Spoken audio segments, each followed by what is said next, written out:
Okay, we should probably start. Hey, everyone. Wait, is that what I normally say? What do I... Oh, yeah, I say, hello, everyone. Welcome to... Leave all this in. What do I say? Oh, yeah. Hello, everyone. For a show called Word Funk, you seem oddly possessed by structure.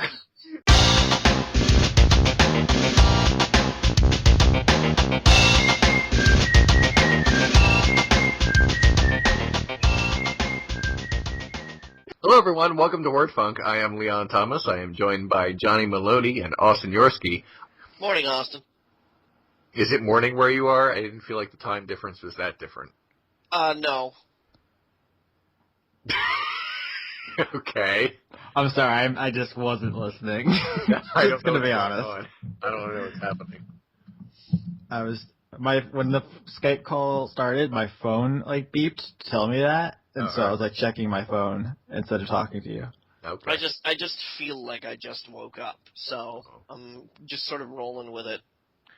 Just feeling the vibes, living in the moment. Oh. That was the point of Boyhood. It was about how nothing is the future or the past and everything is just now. They took it 12 years to tell you that. That's a pretty roundabout way of reaching that point there, yeah. Richard Linklater. I liked it. Maybe you could have gotten a little bit, more direct with people. Could have been like Boyhood, and then be like, live in the now, stupid, and then roll credits. Yeah. It was good. It was actually really engaging. I didn't expect to like it that much, but I did. There has to be a YouTube channel that just does that, right? Just a whole movie in 5 seconds. They're called 5-second movies.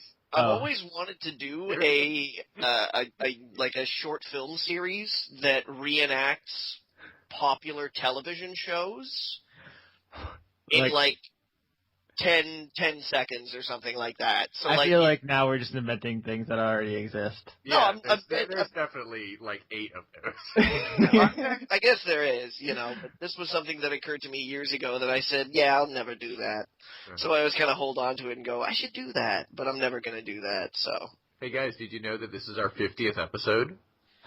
I apologize for us all, honestly. I feel like I let us down. Oh. Letting it go on this long.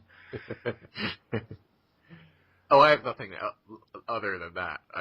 We're not doing anything special. I guess congratulations to us then.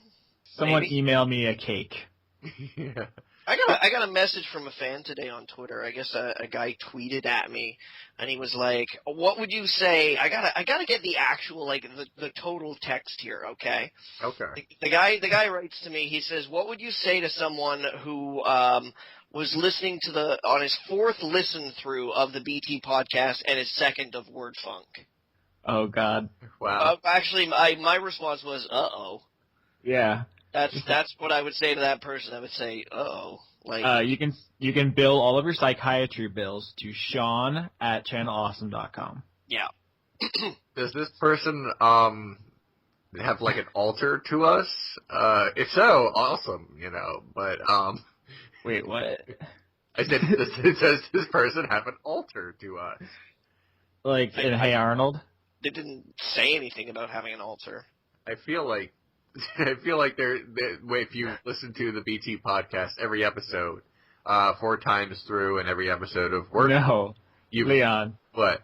Leon, either I'm really misunderstanding or you really are. One of us is dumb. What? I don't know. Wait, what happened? Hold on. What are you talking about? I don't know. That's a lot of math you're throwing at me on the internet. No, apparently he works night shifts, he says. And okay. Night shifts pass. We should start doing, way more episodes, just so this guy has a new episode of Word Funk every week. I mean, every night shift. Every night shift? Yeah. So, Word Funk, the daily edition? Yeah. Where we just bitch about what happened at work today and then talk about how, we're slightly disappointed in ourselves from yesterday and then, I don't know, maybe get quiet towards the end of the show and just start softly sobbing into the microphones? Pretty much. Or would that just be me? No, I feel like that's me too. I can't speak for Austin. He's like young and still has hope. Future ahead of him. Yeah. Did you guys not I grow remember up? what that was like. Did you guys not grow up with Hey Arnold? What? You don't know what the show Hey Arnold? Yeah, I know Hey Arnold. I'm vaguely aware of it, but I never watched it. You tried to do a reference to it, and I just missed what we're talking about. I can't remember the girl's name though. Helga, thank you. Okay. It's been a while since I sat down and had some quality Hey Arnold time with old football head. You gotta clear your schedule. Okay. Oh man, we've already wasted like a quarter of this episode and nothing has happened. This has not even been like train wreck good. We're just talking over each other and saying like stupid shit. Okay, let's just do a quick head count. How many of us here are sober? Hello, everyone, and welcome to Word Funk. I'm not your host, Leon Thomas, but with him is Johnny Maloney and also Austin Yorsky. Today we're going to talk about stuff. I'm always stone cold sober, so I can't really, give an excuse. How is it that being stone cold is only applicable to sober and crazy? No, and dead. You're wrong. Everything you just said was wrong. Yeah, I know, but you can't, like, a person can't really be dead. I mean, a person, like, I know that sounds stupid, as in, like, Johnny, you don't think people can't die? Wow, like, that's a very not really optimistic view. No, it's not really you, though. You can't be like, whoa, dead. Jeez, man, I'm itchy. No way! Any of this makes sense. I'm just...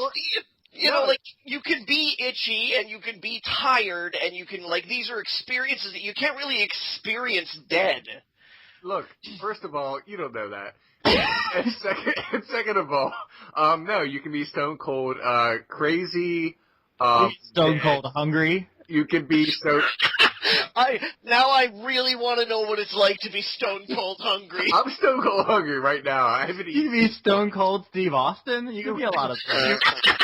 You could be stone cold Steve Austin if you wanted to be a wife beater or something. I kind of get the impression that I get the impression that there's a really limited market of people who are stone cold Steve Austin. Like, I think that's a pretty small demographic. There's one guy, and he's a bad person. So holy shit! I have no idea where this is going to go in the show. I might not add any of this. I'm sorry, I just gotta jump in here and say, do I at least retain the rights to my likeness? No, you don't show your likeness on the show. You're a cartoon character face that looks nothing like you. Well, do I retain the rights to, my voice? I guess. I mean, I don't know why you'd want it. But not your catchphrases. Yeah, do you have catchphrases? I don't think any of them qualify as catchphrases because I only usually say them once. Yeah, I guess that doesn't work. We have running gags though, like Studio Ghibli. Yeah, yep. I have a nickname, I guess. Oh, and we have a TV Tropes page, so apparently we do a lot of the same stuff all the time. Yeah. Someone listed it. The bait and switch apparently is something that I'm known for. Can we assume that the person who contacted you, Johnny, is also the person who wrote our TV Tropes page? I get the impression that that's dangerous to do, because then we could just sort of project all our, like, fear and insecurities about who listens to this show rapidly onto one guy, and then we all might sleep better at night, and I feel like that's a bad decision. Let's make tropes right now. Like, let's do a bunch of the common tropes that people list on TV tropes. Are you padding the stats, Leon? Yeah. Well, did you know, Leon, that I'm actually your evil twin brother? Are you? Did you know that I am a only mildly attractive but very butch woman, so I'm going to die 2/3 of the way through this podcast? Well, that's really interesting because I hear that Austin is quite a talented manic pixie girl. You guys are insulting the integrity of TV Tropes right now. Do I have 4 TV Tropes pages? I feel like I do at this point. Word Funk, Attack of the Trek, Heart of Gaming, Renegade Cut. Yeah. Does the old PT podcast have a TV Tropes page? I don't believe so, no. Oh. We had a very brief entry in the Channel Awesome Wikia. And wow. I do mean brief. It was like... This exists, but why? It was like BT Podcast, potatoes.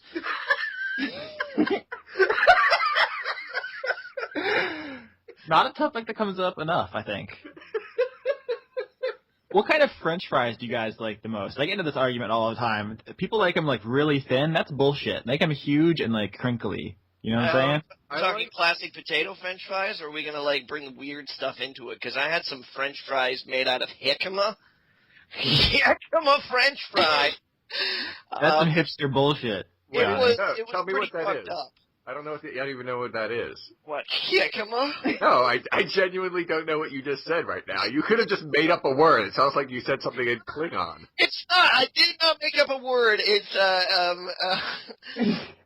there. That's how you spell it. Jicama. Oh, the good old jicama. Yeah. For those of you who are not the three of us, Johnny just spelled it in the chat. I don't. Well, I understand that it's a word, and then I can spell it now. But Are you asking if it's a fruit or a vegetable? It is a tuber, rather like a potato. Allow me to refer to my good friend Wikipedia. I feel like a lot of this could have been sketched. Rhesus neurosis, commonly known as jicama, Mexican yam. Why are you saying it like Chancellor Gowron? I can't help it. I see that word and I can't seriously pronounce the word jicama. Like that just it's known as Mexican yam or Mexican turnip. It is the name of a native Mexican vine, although the name most commonly refers to the plant's edible tuberous root. What the fuck are we talking about? Per 100 grams of jicama, you get 33% of your daily recommended vitamin C intake and 19% of your dietary fiber. Thank you for that. When you said what kind of French fries do you like, I guess I'm just trash because I assumed you meant like what fast food restaurants French fries do you prefer the most? I mean, that says a lot about you too. Yeah, it does. I didn't know we were going to get into a whole thing about vitamin C. I'm just trying to preach the gospel of jicama. For the record, which restaurant, Leon? Because it's Five Guys, but I want to hear if you're right. No, Five Guys is okay, but honestly, the fries that I like the most are from Wendy's because they use sea salt on theirs. Huh. I haven't had Wendy's in years, but I remember liking it a lot. Yeah, the worst fast food fries are Burger King fries because... I'm like Jules from Pulp Fiction. I didn't go into Burger King. Okay. You guys remember that monologue? I don't have like a bit ready about how much I don't like Burger King fries, so I don't know if I have any particularly funny jokes to say about it. I just don't think they're very just good. Opinions, just your hot takes. Yeah, your hashtag hot takes. They're not. I mean, here's the thing: if I go to Burger King, and I did recently because I wanted to have their new spicy Whopper, because I'm dangerous.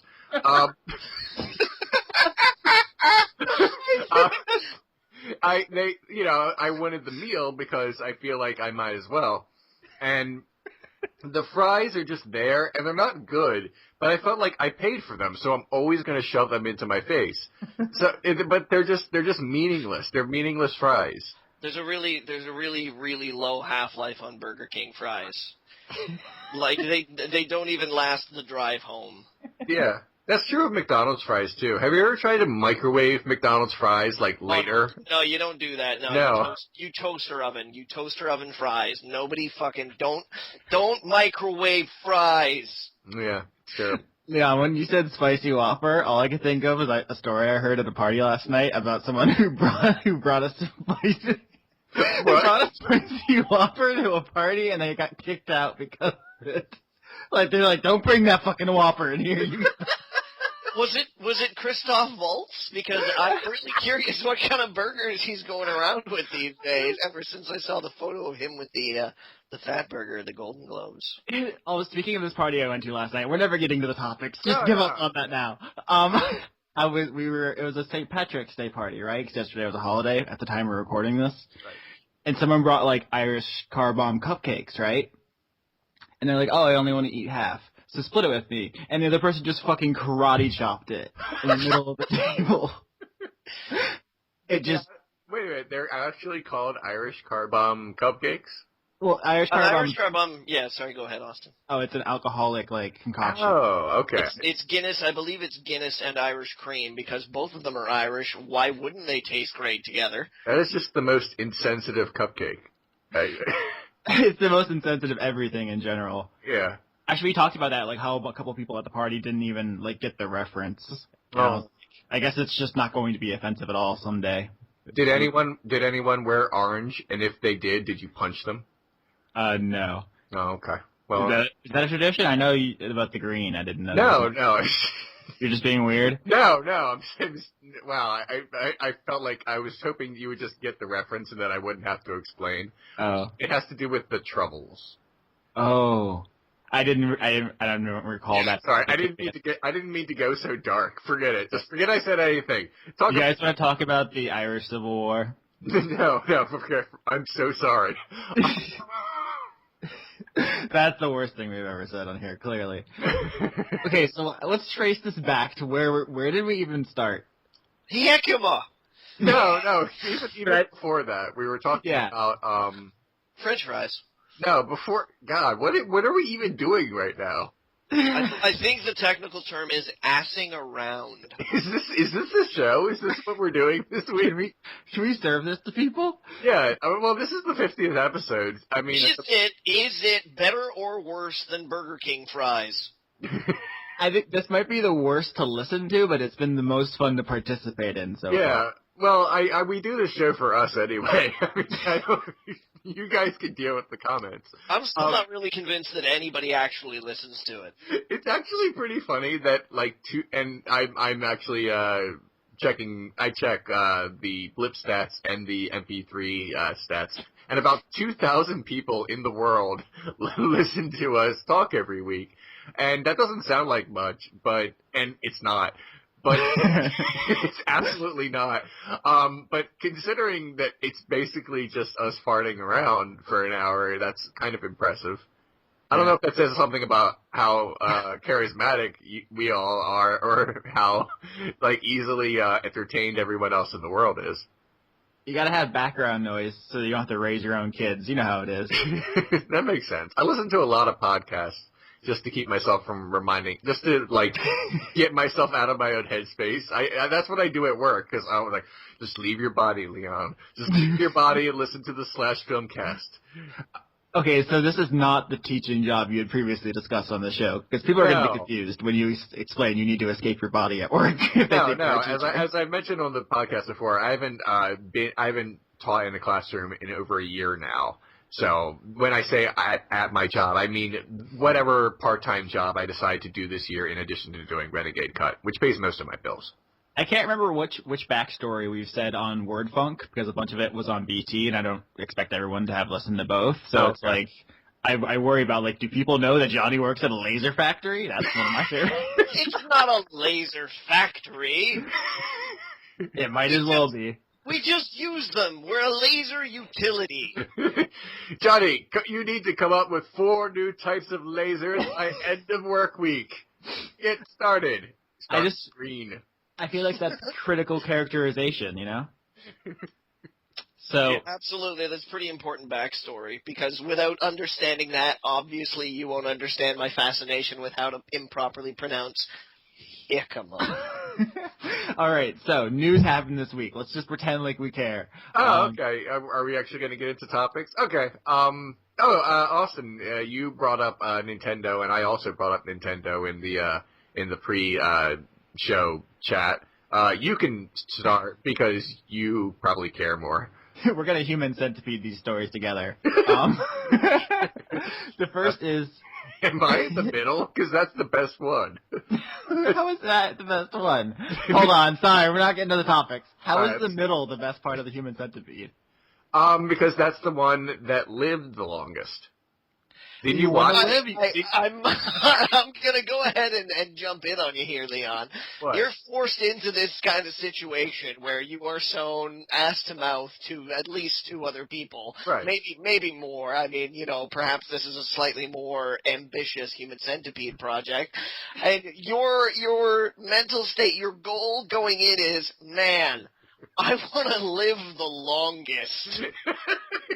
Look, the longer I last, the more time I have to figure out a way out of this nightmare.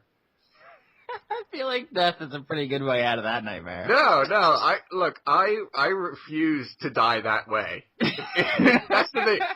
You're thinking of it like, oh, I'm in the worst possible situation I could be. This better end soon, and death is the best choice. I'm like, no, this is horrible, and I do not want anyone to read my obituary. Here it's like, Leon really cares what people think about him. It's really important to him. Leon Thomas died today.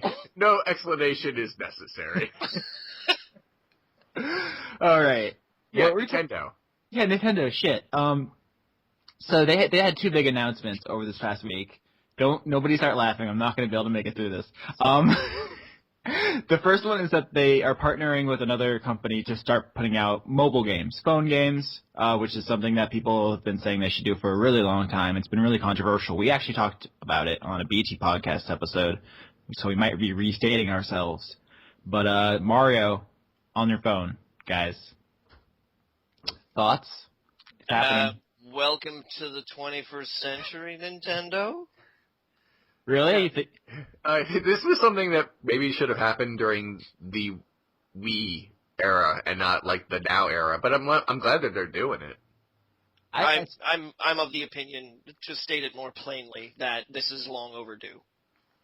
Huh? Because I've always contended that I would worry about Nintendo taking resources away from their other projects to work on mobile games. But they partnered with this other company, so that it's not necessarily a worry. Yeah, we all know that from past experience that whenever Nintendo gives the license to their big franchises and another company makes their games, it's always good, right? Well, if you want to just dig a sarcastic hole and bury the CDI in it, that's fine. I will. But I'm sure they've learned their lesson from these follies. Yeah. As long as there's a guy on site that goes, yeah, that works for us. Or, no, go home and hug your wife because you're never going to see her again. We're going to launch you into space. That's terrible. Because I guess that's something that Nintendo would do as a disciplinary action. The other issue, guys, I'm sorry to interrupt your space monologue, is that putting games on phones competes directly with the 3DS as the mobile platform. So that they're letting some other doodad compete with their product, which was something people didn't think they were ever going to do. Well, the question that you have to ask yourself here is just because they're entering the mobile market doesn't necessarily mean that they're entering the premium mobile market. I'm like, fucking mobile phone gaming and free-to-play gaming has been around for years now. We can finally give up the charade that it's the next biggest thing and that all games have to be free to play to compete. Because the old ones still haven't gone away. The first-person shooter didn't erase the platformer. The fucking, immersive MMO RPG did not erase the single-player tailored experience. Fuck. Gaming is big enough to fit all these things. And maybe Nintendo's just kind of yeah, we could have, quick, easy play games. Mario games that randomly generate, Endless Runners or something like that, And then if you're no, but I really want, I want a game to play on the go, people are still going to buy the 3DS. People are still going to pick up whatever console Nintendo is currently selling. Well, in theory. If they want those experiences is what I'm trying to say, if that's what they're looking for, and just because they've said, yeah, we're dipping our toe in the pool, doesn't mean they're pulling a fucking Crytek and, smoking whatever pipe Servat Yearly was and being like, all games are now free to play. We just lost a bunch of money and everybody has to be fired. Will somebody please buy us? Well, look, the thing about mobile gaming is that let me rephrase that. The thing about mobile phone gaming, I mean, any portable gaming is mobile gaming, but the thing about playing game on your phone is I've never done it. That's the thing, everyone. That is the only thing you need to know. No. End of argument. No, the thing is that if I had a phone that was bigger than the one that I have, because I really just use it for, like, phone purposes, then, yeah, that might be something I would want to do. Have you ever heard the truth about the Church of the N-Gage, Leon? Oh, N-Gage. Look, okay, look, they're probably going to make, like, money hand over fist about it. Well, yeah, I mean, they kind of released a mobile game, it's called Pokemon Shuffle. I don't know if I've talked about this before, but it's a 3DS game, but it's Candy Crush, exactly. All they did is switch the pictures of the candy for pictures of Pokemon. So that must have been really successful, because it has microtransactions. It's free to play, but you buy, like, you know, gems and stuff in the game. So that must have worked out really well, and I think that might have sealed the deal for them as far as doing this goes, and I think it's indicative of what we're going to see going forward, which is just kind of Nintendo characters in already established stuff, like an Angry Birds clone or what have you. Well, that makes sense for Nintendo, but the way, if you say it like that, I find it a lot less interesting now. When I heard that Nintendo was going to have games on mobile phones, then it was like, oh, cool, I'm going to play, like, the next big Mario game on my mobile phone. But if I'm just going to be playing Fruit Ninja, but the ninja is Samus, then it's, like, less appealing. Yeah, it also gives them an opportunity to monetize their back catalog. Because it is pretty easy to get emulators up and running on your phone. Yeah, some games would work on a phone, others would not. But that's a chance. But this specific news story we're talking about is a partnership they've made to produce new games. So we don't actually know if they're ever going to add old Nintendo games to mobile phones. I'm just saying it opens the door. It's a foot in. Well, here's the door or the grave. You choose. Nintendo. Nintendo will be fine. In fact, they also confirmed a new console, which is all we know about it is that it's like the project name is the NX, right?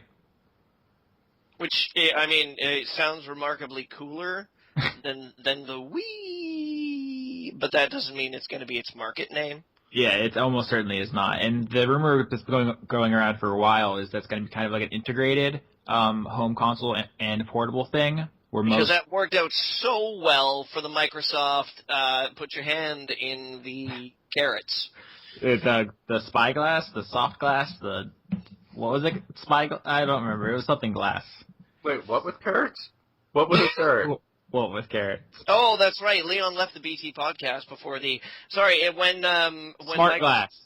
Yeah, the Smart Glass. When Microsoft was coming up with their the name for the Xbox One, everybody was like wildly theorizing. Was it going to be the Xbox 720? Was it going to be like the Xbox Next and things like that? So every time I talked about the new Xbox before they had announced it was going to be called the Xbox One, I would just invent a new name and call it like the Microsoft parachute into a pool full of dirty syringes, or the Microsoft lose your shoe in a swamp of chocolate pudding.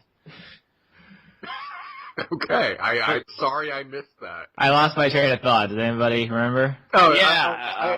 I did have a thing to say.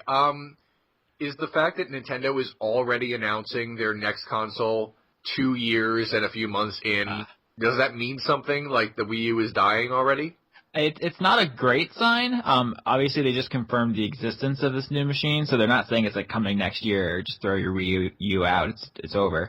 But it could be better. It's not a great sign. We're gonna get a Zelda. We're gonna get another Mario. But don't hope for a huge life cycle for the Wii U. It just seems like it's that thing where Sega made the Saturn, and then like 2 years in, they're like, "Look, we're making a Dreamcast." Yeah. The Wii U has not been a runaway success, so you understand that they want to have something in the works at least. I don't know how it's probably earlier than they would have normally announced this. They just want to, tell people things are still going. You were talking, Austin, about how it was going to be integrated. We were making comparisons to the Microsoft Surface. The Surface is their tablet. It's the Smart Glass. Yeah, Smart Glass, sorry. Which was Glass. Yeah, it was like a thing that you could use to interact with like Xbox One games. And also the Vita worked very similarly for the PS4 and the PS3.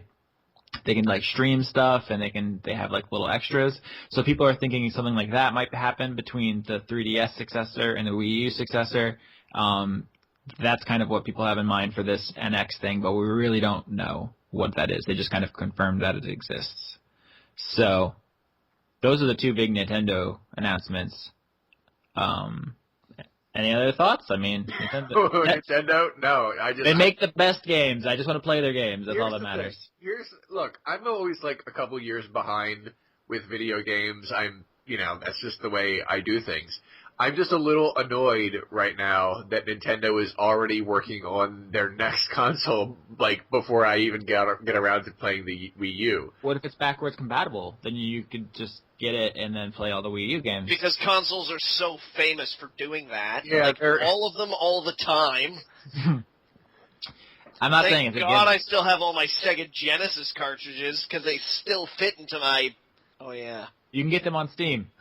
Yeah, they still fit into my Steam. The Sega Genesis collection's on Steam. Anyway. I know that.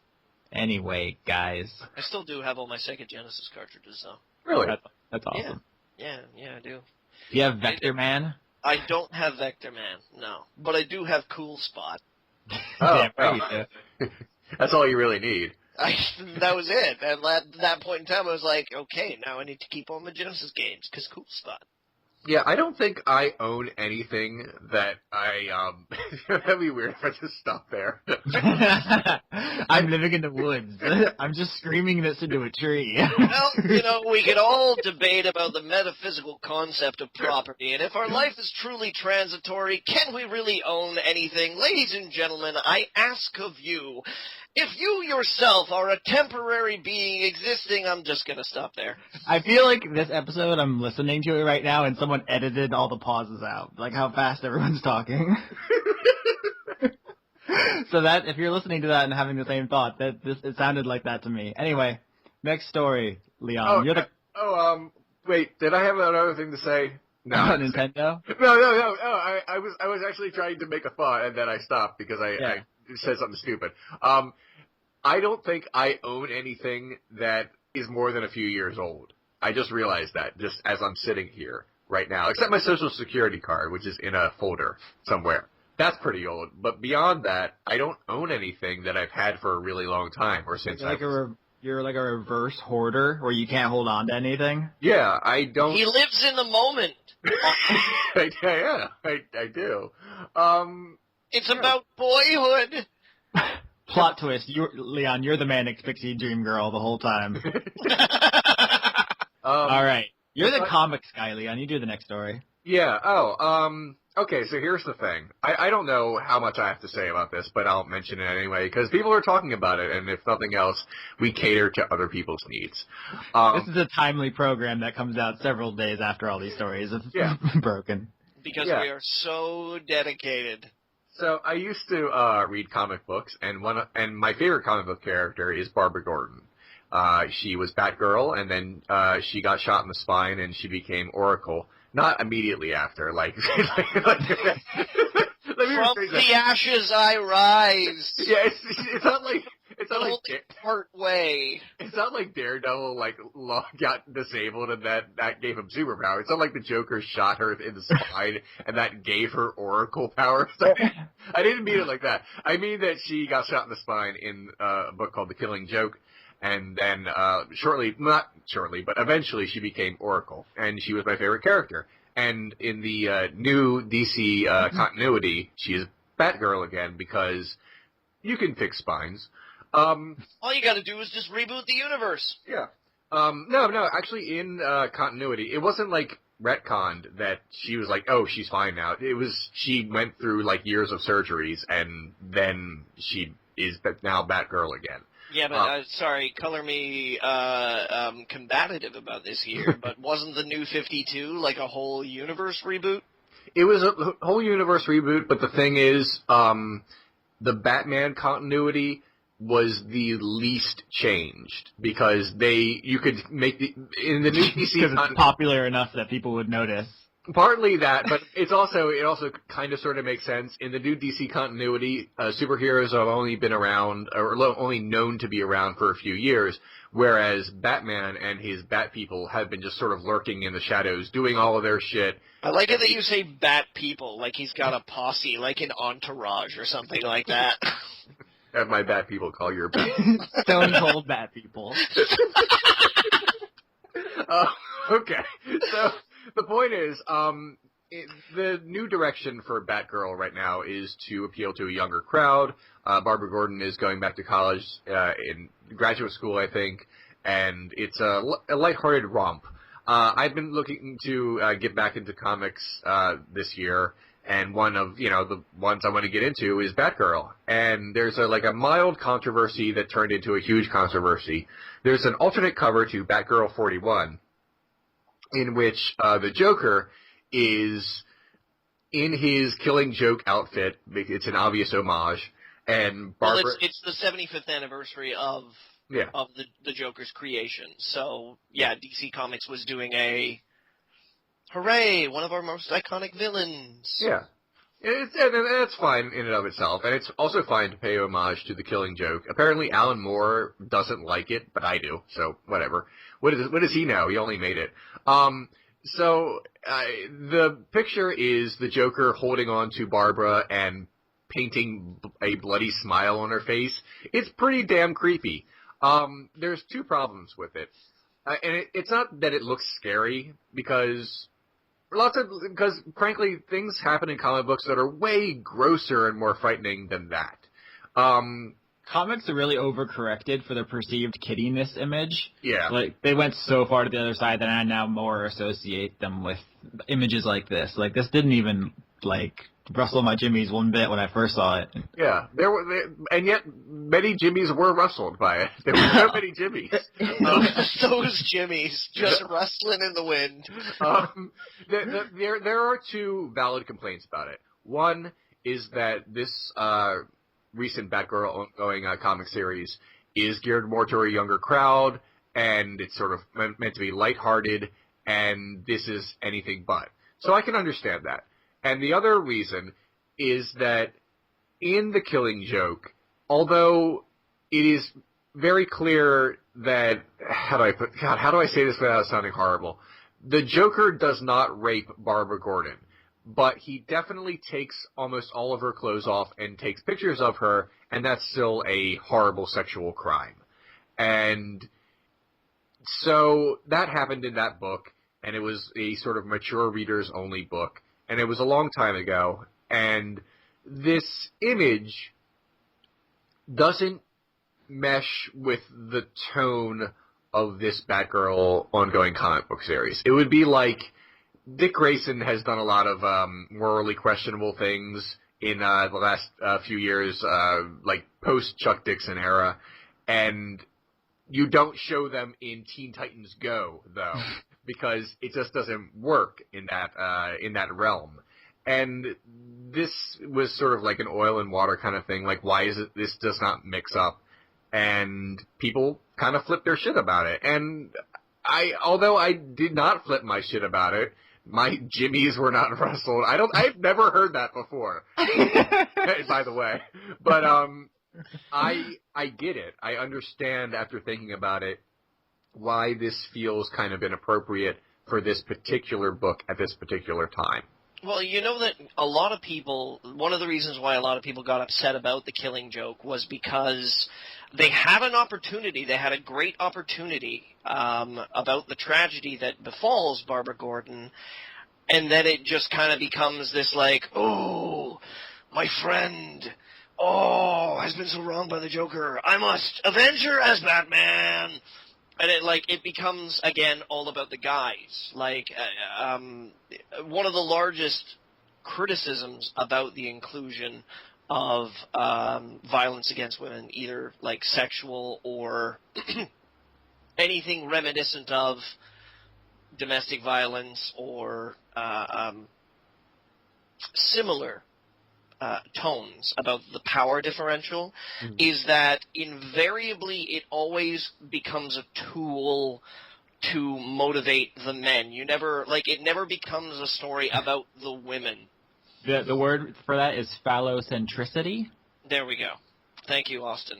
What about that's my university-educated boy over here. What about rape revenge movies? That exclusively ends up being the woman's quest. Yeah, those would not be phallocentric. Right. No. In that no. case. So, a lot of people were a little pissed off about the whole Barbara Gordon story because they used the Killing Joke as a means to motivate the male characters, while kind of just sort of being like, oh yeah, and then that happened, we'll just put it over here, we'll just in the corner. And I mean, speaking of comics, the term is I think fridging.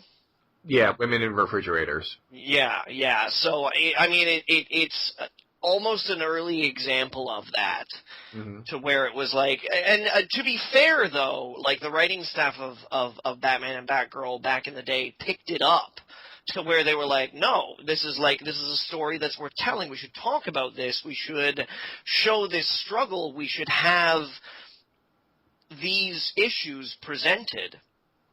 So that was kind of, I guess in retrospect, I can see why people would be upset at that. Okay.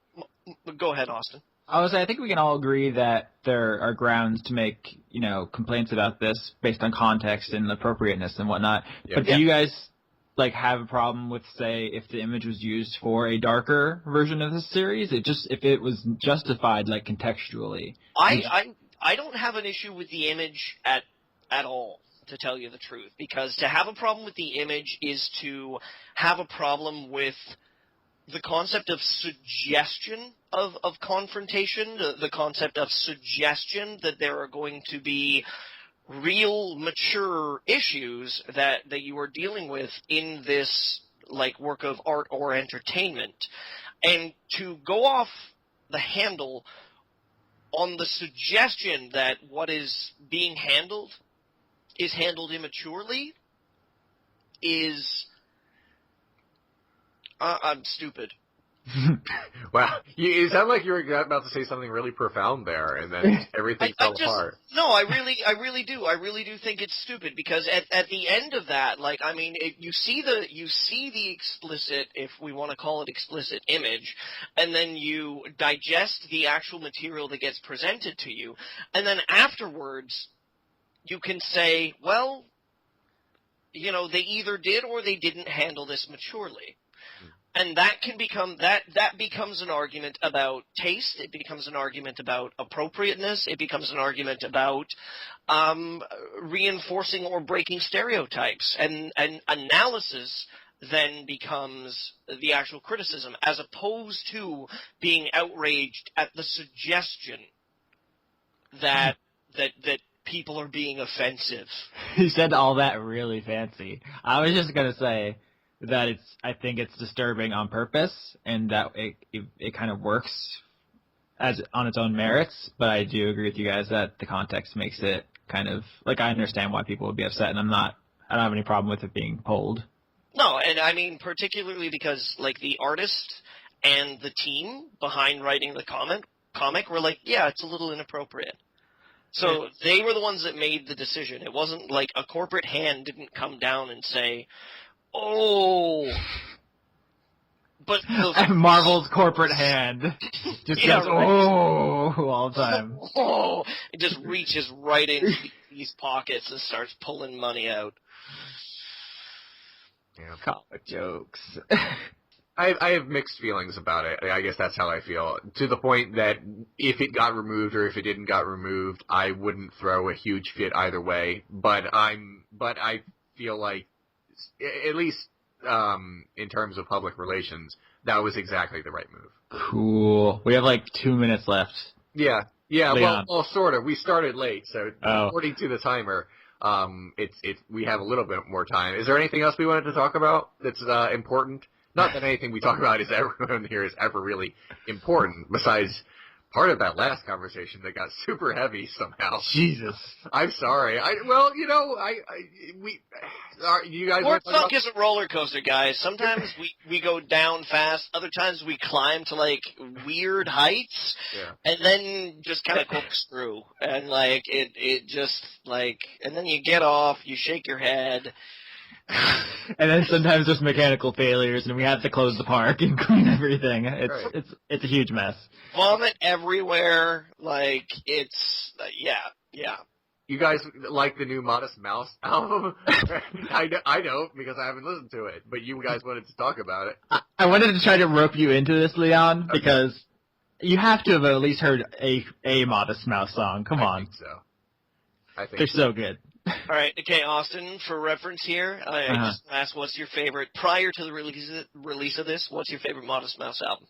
Oh shit, this is some shibboleth ass fucking conundrum I find myself in. I mean, nobody's gonna hold your feet to the fire and be like, how dare you say this? I know my answer, but I'm saying, because there's this is gonna sound super stupid, the Modest Mouse fandom is in like several clear camps as to like sounds and time periods. So I don't want to get on Johnny's bad side here. No, hey, no judgment, man, no judgment. Is it like the Irish Civil War? Call back! Yeah! The real answer is the moon in Antarctica. Okay. No, that's pretty respectable. My favorite is actually Good News for People Who Love Bad News. Oh, see, that's the unpopular answer, because that's the popular one. You know what? I'm just talking from personal taste, because I don't give a shit what other people think. Well, their most popular single, as anyone who's ever heard of this band probably has heard the song Float On. It was, around for a while, and when I don't know, rock bands existed for a really short period. You guys remember that? It's in there. So that's the one like mainstream hit they had, which means the album is the most popular, which means that the quote unquote hardcore fans hate those people. But I admire you for taking a stand, Johnny. I think it's one of their most diverse. I think it's one of their most as an album, I think it's complete. I think it threads really well. The tracks are really well ordered. It touches all the moods that I want. There's practically no song. If I put my entire music library, which is ridiculously large, on shuffle, there is literally no song on Good News for People Who Love Bad News, which is also a great title, by the way. For the record, all of their album titles are fantastic. Yeah, that much is true. But there's literally no song on that album that I will space past, as people absentmindedly do when they're random shuffling everything. So, Strangers to Ourselves has been out for, I think, 2 days now. It came out yesterday, didn't it? Yeah. I've been losing all track of time since it came out, because that's all I've been doing is listening to it on repeat. So I'm almost the same. So, this must sound psychotic to people who don't know what we're talking about. Leon, can you confirm? Yes. You know what song I really like? Atlantis by Donovan. That's a good song. Go ahead with your thing. Do you like it? Do you like the album? I do. I really like it. It's good. I was thinking earlier, because, a lot of artists have, arcs to their career. They go from, one sound to another. I think Modest Mouse has, over the years, been really predictably in one direction, from kind of, rough and indie to more polished and mainstream and poppy. But I think this is, the first time that pattern hasn't, held. I think this is kind of, a throwback to some of their rougher material. And There's a couple of songs on there that I think stay with the poppy slightly more. The singles like Lampshades on Fire and a couple of other ones are poppier. Yeah, but am I wrong in saying that Pistol may very well be the weirdest Modest Mouse song? No, Wild Pack of Family Dogs is still the weirdest Modest Mouse song. It is still pretty weird, but it's up there. But only lyrically though. That's the thing. Is that it's just okay, what just happened? Isaac Brock has the strangest delivery in all of modern music, and I don't know if there's more to the story besides the fact that he has a lisp and he had his jaw shattered. But he's just. I'm just saying. I don't know if he's an inherently just goofy singer. It's very unforgettable. He's a strange fellow. No, I saw them play in Vancouver at the theater that they played at houses our ballet. Oh my god! And there has never been a more hipster thing never said. I saw Modest Mouse in Vancouver at the ballet. I live in Vancouver. Where I didn't see them, and it wasn't at the ballet. It was at the Queen Elizabeth Theater, which houses our ballet performances. And they I can't remember if it was We Were Dead Before the Boat Even Sank, or if it was Good News for People Who Love Bad News, but they played their set, and it was this big theater, concession stand, mezzanine, floor seating, strict division and things like that, and they finished their last song of the encore. And Isaac Brock is like, "Hey, thanks so much. I'll see you out in the lobby." And he just said it really quick. It was like, "Thanks so much. I'll see you in the lobby." And it was like, did he just say that? And then this whole fucking auditorium of people are doing that sad shuffle out of events. That where you're kind of you're moving closer to the stairs, and then the person in front of you kind of tweaks in up the stairs, and then you're waiting for the opening, and I'm walking along. I get to the lobby, and I literally physically bump into Isaac Brock. He's standing in the lobby, an intimidatingly tall man, as I recall it. And I'm like, thud.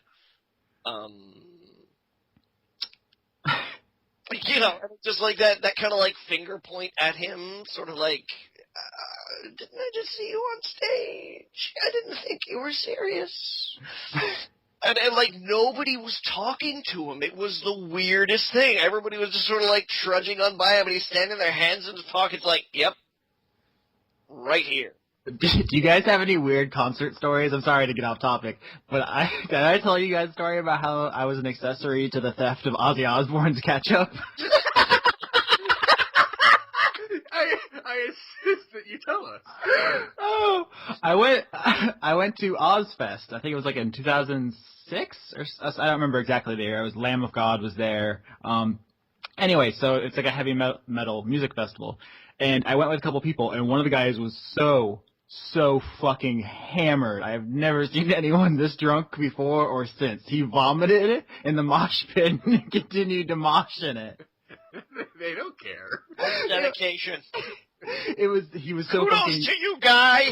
He was so fucking drunk. But as it was ending, he went into the concessions, behind the thing where you're not supposed to go, and picked up a giant box of ketchup packets, a full double arm load box. And he starts walking away with it, and security started chasing him. And he's with me, and he's just yelling as they're chasing him. He's like, "Ozzy gave me this ketchup! Ozzy gave me this ketchup!" And I'm just standing there just give him the ketchup. Come on. That's not your ketchup. It was the weirdest thing, guys. That is the worst heist story I've ever heard. But before that, I was hoping before that happened, you were talking to George Clooney and Matt Damon. It's okay, this is what's gonna happen. You duck left. You go for the mustard, while I get the ketchup. Oh my gosh! So we have to go. We do. I really do. Hang on, just a couple more questions about the album. Come on, lightning round, Johnny. All right. What's your favorite 1 minute. song on it? What's your favorite song on it right now, Austin? Be Brave. Okay. As an initial listen, where do you think it falls in terms of your favorite Modest Mouse albums? A little on the higher side or a little on the lower side? I think it's right in the middle. It's better than there's some of the early stuff that's a little too abrasive, and better than some of the newer stuff that's too poppy. But I think it's a solid work all around. Okay, now you know that he's releasing another album that's supposed to be a companion piece to it, quote, as soon as legally possible. I saw that. I'm excited. And apparently it's supposed to be the weird shit, too. Their last LP was super good. No One's First But You're Next. No One's First But You're Next, yeah. So I like their stuff, even when it's not studio ready. So you feel Modest Mouse is still on point? Super good. I'm excited. It's the All right. happiest I've been in months. If anybody was going to get into it, where should they start? Good news. Good news is the pop one. Mm-hmm. All right. Leon, do it. Do your homework. Come back next week. What's your favorite Modest Mouse song of all time? Oh no, Johnny, we're gonna be here forever. Just throw one out there. Nobody's holding your feet to the fire. I'll tell you mine. It's Parting the Sensory. Dramamine. All right. And good night and Kiss by a Rose. Yes, and a far better song than Modest Mouse has ever made. Fuck. Oh, son, you just started a fight, yo.